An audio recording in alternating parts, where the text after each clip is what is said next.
Hello everyone, the Army of Otters here, and welcome back to the Unexplored Capital Wasteland. Here we're going to be checking out Girdershade, which is a very small settlement in the western part of the map. It is home to only two residents, Ronald Laren and Sierra Petrovita. However, Sierra is quite famous because of the quest associated with her, the Nuka Cola Challenge. And during the Nuka Cola Challenge, we must recover 30 bottles of Nuka Cola Quantum. Thankfully for us, though, Nuka Cola Quantum is more common than not, and we can find it scattered in random places throughout the Capital Wasteland.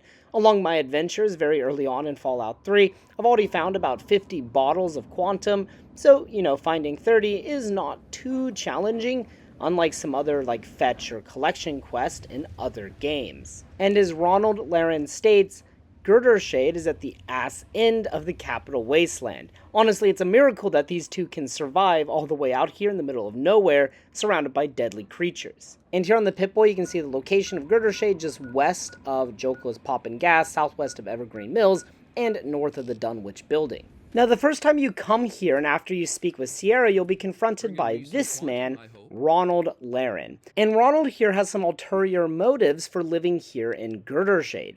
You see, he simply just wants to get with Sierra, so after the first time you talk with Sierra about the Nuka Cola Challenge, he will come and approach you and encourage you to give him the Nuka Cola Quantum. That way he can give it to Sierra, thus increasing his odds of getting with her. And if you pass a speech check, he will give you 80 caps per bottle, unlike Sierra, who only gives you 40.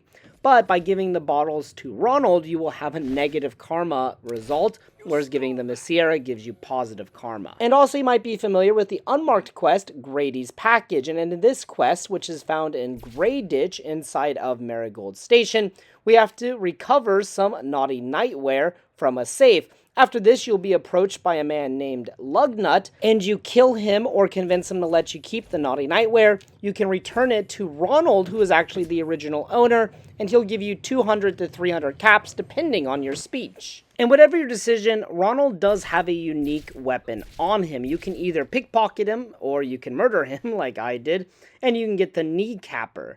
But I didn't actually want to do that. I just kind of wanted to shoot him because he's kind of a dick.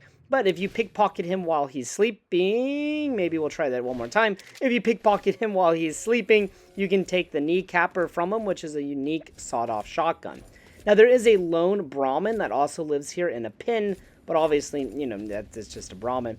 Now, if we go over to Sierra's house, you will find that on the outside, we can find a vintage Nuka Cola sign that is kind of just glowing or, turning on and off, probably kind of bad wiring. And inside of Sierra's house, we have all kinds of Nuka Cola memorabilia.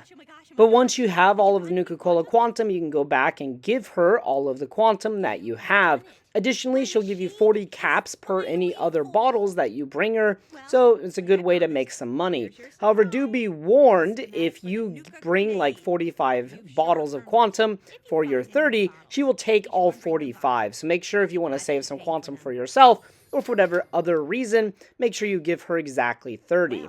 Now, after you complete the quest, Nuka Cola Challenge, we can actually do an unmarked quest called Mississippi Quantum Pie. And essentially, Sierra, after completing the quest, can cook us some Mississippi Quantum Pie. However, this unmarked quest is actually quite difficult. Not because we need Nuka Cola Quantum or because we need vodka, because we need one of the rarest items in all of Fallout 3, and that is flour.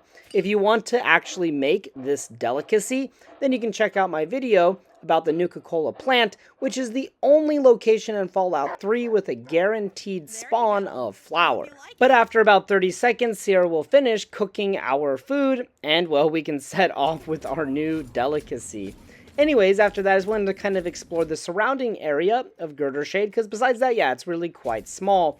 Now, to the south, we can find this, like, burnt down, destroyed house, but there's nothing of interest inside of it. If we head directly to the west, we can find some collapsed portions of the highway with cars and stuff underneath it. And if we continue going further west, all the way to the border of the map, we can find, well, another collapsed section and also some cars. So there's really nothing out here, just a bunch of empty space.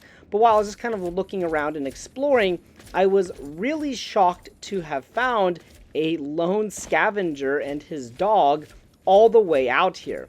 Don't know why they're out here, where he lives exactly, but yeah, he's just kind of out here, and you can trade with him. He had some ammunition that I wanted, so hey, it all worked out in the end. And finally, if we go directly to the north, we can find an Enclave outpost, assuming you've completed the Waters of Life quest.